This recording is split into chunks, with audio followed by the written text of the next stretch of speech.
I got so much motherfucking design on right now. Bring it down, bring it back, make it clap. I got 3 old thoughts, new block, where that day. Bitches on my line, and you know.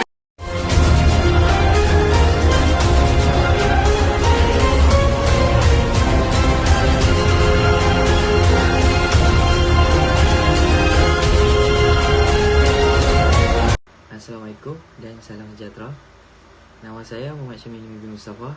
Nama metrik saya 10DKM20F 2009.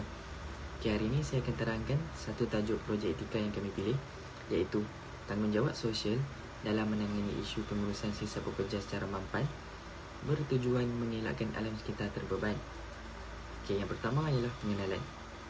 Salah satu cabaran besar dalam kehidupan manusia dan masyarakat moden khususnya di bandar ialah pengurusan persekitaran, terutamanya pengurusan sisa pekerja atau sampah sarap buatan manusia, agar kualiti hidup terpelihara dan kehidupan menjadi lebih selesa dan sejahtera. Yang kedua ialah pengurusan sisa pekerja, satu keperluan dalam usaha untuk melindungi alam sekitar dan menjamin kelestarian serta kualiti hidup masyarakat. Seterusnya ialah definisi sisa pekerja. Yang pertama ialah sisa pekerja merupakan hasil buangan daripada aktiviti sosial ekonomi manusia yang mempunyai sifat kotor dan dianggap tidak berguna, dan pengurusan sisa pekerja adalah antara masalah utama yang dihadapi oleh kebanyakan bandar di negara membangun. Yang kedua ialah sebagai suatu bahan atau sumber yang tidak lagi digunakan kerana tidak mempunyai nilai ekonomi sebelum ia melalui proses akhir. Assalamualaikum dan selamat penari. Saya Muhammad Arif Syakirin bin Mazuki, nombor metrik 10DKM20F 2001. Saya akan menerangkan tentang pengurusan sisa pekerja. Sisa domestik adalah apa-apa sisa pekerja dihasilkan daripada aktiviti isi rumah dan komersial. Contohnya kertas, kadbod, plastik, sisa makanan dan sisa restoran. Premis perumahan menghasilkan sisa pekerja paling tinggi disebabkan jumlahnya yang besar berbanding premis lain seperti pusat komersial dan institusi. Saya akan menerangkan tentang pengurusan sisa domestik. Ini adalah flowchart untuk pengurusan sisa domestik. First, pengasingan. Yang kedua, penyimpanan. Yang ketiga, pemungutan. Yang keempat, pengangkutan. Yang kelima, pemindahan. Yang keenam, pemprosesan pengitar semula. Yang ketujuh, pengolahan sisa. Dan sekali, pelupusan sisa. Seterusnya isu pengurusan sisa pekerja di Malaysia yang telah dianalisis. Contoh isu ialah penjanaan sampah berterusan. Yang kedua, ketidakcekapan syarikat konsesi. Dan terakhir ialah kekangan tapak pelupusan. Assalamualaikum, nama saya Muhammad Haziq bin Muhammad Azhar. Nombor metrik saya 10DKM20F 2017. Saya akan menerangkan tentang penjanaan sampah yang berterusan. Yang pertama, peningkatan bahan buangan domestik, perniagaan dan kilang merupakan faktor utama dalam peningkatan bahan sisa pekerja. Yang kedua, dianggarkan 1.5 kilogram sampah dijanau oleh setiap masyarakat Malaysia sehari. Yang ketiga ialah rakyat Malaysia menghasilkan sisa pekerja pada kadar yang membimbangkan serta lebih cepat berbanding proses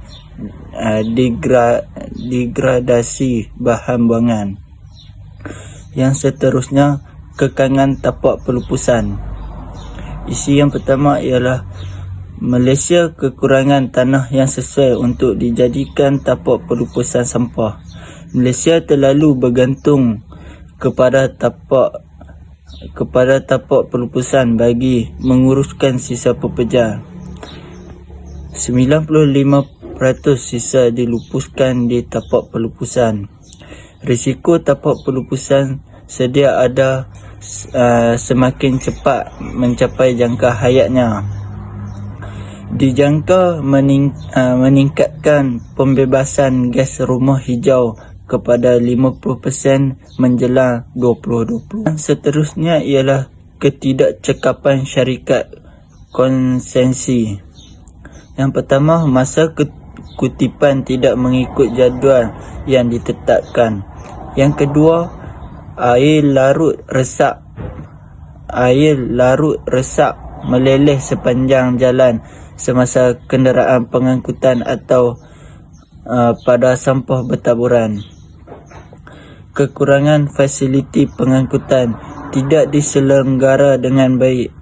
Penggunaan kenderaan yang tidak bersesuaian. Yang seterusnya ialah proses urbanisasi dan perindustrian yang pesat. Yang pertama ialah kuantiti sisa pekerja yang dijana setanding dengan jumlah penduduk yang menghuni sesuatu kawasan. Yang kedua ialah pertumbuhan penduduk yang tinggi dan digabungkan dengan pertumbuhan pesat penduduk. Bandar telah meningkatkan penghasilan sisa pekerja dan perubahan dalam komposisi sisa. Yang terakhir ialah di kawasan bandar di Malaysia, purata sisa pekerja yang dihasilkan adalah 760,000 tan per hari berbanding sisa pekerja keseluruhan 1.8 juta per tan pada tahun. Hello, Assalamualaikum. Saya Muhammad Faris Dini bin Muhammad Farizan. Nombor matrik saya 10 DKM 20F 2018. Okey, kekangan sumber kewangan. Pertama, faktor kos sangat berpengaruh dalam keberhasilan pengurusan sisa pekerja yang baik. Contohnya, menggunakan modal yang tinggi untuk menguruskan sisa pekerja. Yang kedua ialah pihak berkuasa tempatan sukar untuk meningkatkan kualiti perkhidmatan kepada masyarakat serta keterbatasan modal, guna tenaga, operasi kenderaan serta kekurangan peralatan. Contohnya modal terbatas disebabkan untuk membayar pekerja, kenderaan dan juga kekurangan peralatan yang disebabkan menggunakan modal yang tinggi. Seterusnya, kos yang terlalu tinggi bermula dari kutipan, pengumpulan sehingga pengangkutan sampah ke tapak pelupusan. Kutipan pengumpulan perlu membayar pekerja untuk mengutip sampah, manakala pengangkutan sampah menggunakan modal yang tinggi, iaitu pembelanjaan minyak. Yang kedua, cukai jalan.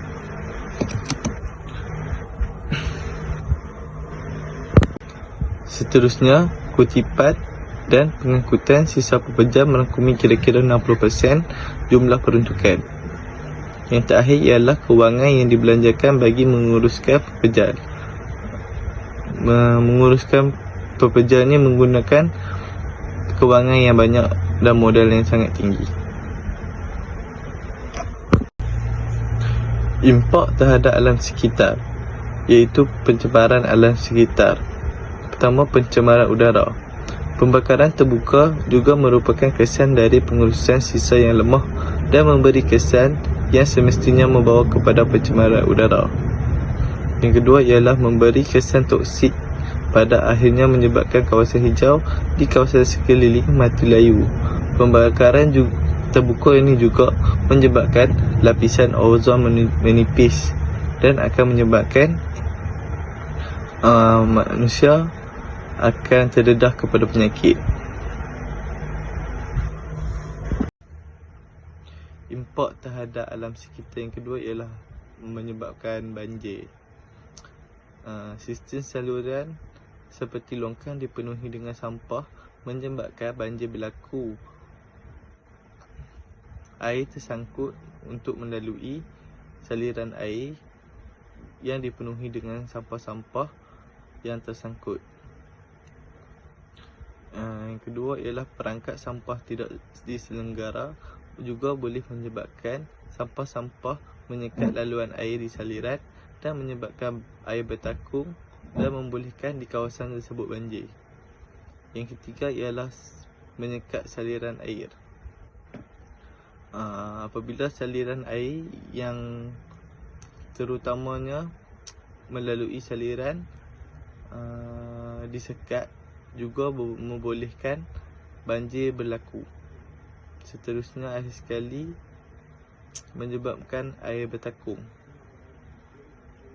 Air bertakung juga boleh membuatkan banjir berlaku disebabkan saliran air tidak berjalan dengan lancar. Kesimpulan yang dapat daripada tajuk ni ialah menghargai, memelihara dan memelihara alam sekitar merupakan tanggungjawab kita. Kita semua hidup dalam satu bumi dan langit yang sama. Kita hendaklah sama berusaha untuk membina satu bumi dan kehidupan yang lebih berkualiti, bersih, segar dan cantik dengan bermula menghargai dan memelihara alam sekitar. Penambahbaikan pengurusan sisa pepejal di loji insinerator mini Pulau Pangkor kini dilengkapi dengan kemudahan Centre of Excellence COE yang pertama di Malaysia. Menteri Perumahan dan Kerajaan Tempatan Datuk Zuraida Kamarudin berkata kemudahan tersebut dicapai selepas anak syarikat Alam Flora iaitu Alam Flora Environmental Solutions mengambil alih insinerator itu pada tahun 2016. Beliau berkata insinerator berkenaan telah tergendala selepas pemaju yang dilantik pada tahun 2010 gagal mencapai keperluan yang ditetapkan. It's able to rectify the problem yang ada dulu yang telah berengkalai dan sebagainya, then they managed to modify dan upgrade dan sebagainya. So dan telah menjayakan incinerator ini pada tahun 2019. Tempat ini juga telah tadi dirasmikan sebagai Centre of Excellence. Beliau turut mencadangkan kepada Alam Flora untuk menghasilkan satu teknologi pelupusan sampah berkapasiti 50 metrik tan ke bawah bagi negeri-negeri yang luas.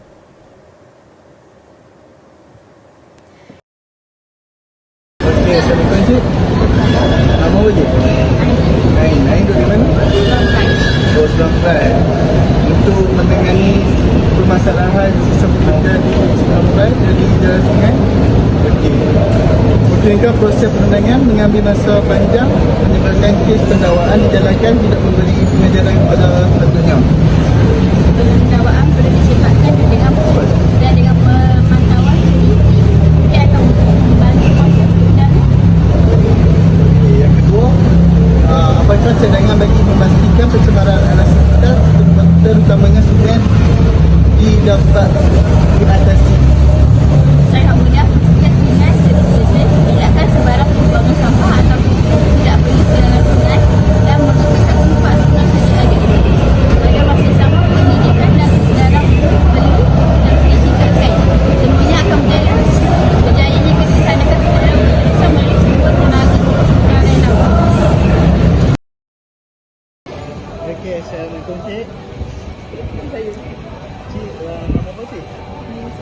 Oh, Mas Saibah. Mas Saibah, Cik dari mana? Boleh tak saya nak tanya beberapa soalan? Boleh, okey. Tentang isu sisa pepejal secara mampai bertujuan untuk mengelakkan alam sekitar terbeban. Okey, soalannya, sejauh mana tahap kesedaran umum mengenai pemeliharaan alam sekitar? Kesedaran masyarakat wujud tetapi belum sampai ke tahap amalan berkesan seperti ditetapkan. Program pendidikan, komunikasi dan kesedaran awam perlu dipergiatkan. Soalan kedua, seringkali dibangkitkan penguasaan lemah. Bukankah tanggungjawab pemeliharaan tugas semua orang bukan hanya petugas penguasaan? Memang benar, pihak berkuasa selalu dipersalahkan. Mungkin mereka ada kuasa mengambil tindakan dan tugas memantau serta terbabit dalam perancangan. Masyarakat juga mempunyai tugas penting dalam melaporkan kejadian pencemaran alam sekitar, pendidikan dan kesedaran awam penting dan hubungan dua hal penting. Assalamualaikum bang. Saya nak interview abang untuk projek etika saya boleh? Boleh. Nama saya Muhammad Syamimi bin Mustafa. Saya daripada Politeknik Seberang Perai. Nama abang? Nama saya Muhammad Khairul Haris Zainuddin dari Politeknik Seberang Perai juga. Soalan first, apakah faktor yang mengakibatkan isu sisa pekerjaan ini tidak dapat diselesaikan? Faktor yang menyebabkan isu sisa pekerjaan ini tidak dapat dielakkan, maybe ada beberapa faktor seperti bilangan kilang yang terlalu banyak. So pengeluaran sisa pekerjaan itu dia tak terkawal. Soalan kedua, apakah cadangan untuk menangani masalah pembuangan sisa pekerjaan di Malaysia? Untuk menangani masalah ni, kerajaan perlu ambil tindakan lah, dengan mengawal SOP cara pengurusan sisa pekerjaan yang keluar daripada industri-industri ini. Soalan yang ketiga, apakah kesan yang berlaku jika isu masalah pekerjaan ini tidak diselesaikan dengan baik? Isu yang kita akan hadap kalau masalahnya tidak dibendung adalah macam kita punya alam sekitar akan ada efek, akan terkesan, tak kira pada segi masa, jangka masa yang pendek ataupun jangka masa yang panjang. Last question lah, Pak. Apakah yang akan berlaku 10 tahun akan datang jika masyarakat tidak membendung perkara ini? Mungkin anak ataupun masyarakat yang terkemudian akan terkesan. Sebagai contoh, kalau sisa pekerjaan daripada kilang yang dihapuskan melalui sungai, so jadi air tercemar, akan tercemar. Betul. Terima kasih, Bang. Itu je. Itu je.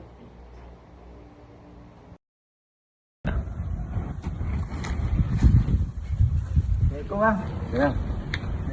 Saya nak interview bang sikit boleh tak? Nama saya Muhammad Aziz bin Muhammad Al. Nama bang? Saya Muhammad Syamimi. Saya nak interview pasal sisa pekerjaan. Ya. Dalam tengah, apakah kepentingan mengamalkan pengurangan sisa pekerjaan dalam kehidupan seharian? Kepentingan misalnya pengurangan pencemaran dengan mengurangkan jumlah sisa pekerjaan, ia dapat mengurangkan pencemaran tanah, air dan udara. Okey. Soalan kedua, bagaimanakah teknologi dapat berperanan dalam menguruskan sisa pekerjaan? Teknologi memainkan peranan penting dalam pengurusan sisa pekerjaan dengan membantu pemprosesan dan pemisahan penggunaan semula bahan. Okay. Apakah faedah kita semula dalam pengurusan sisa pekerjaan?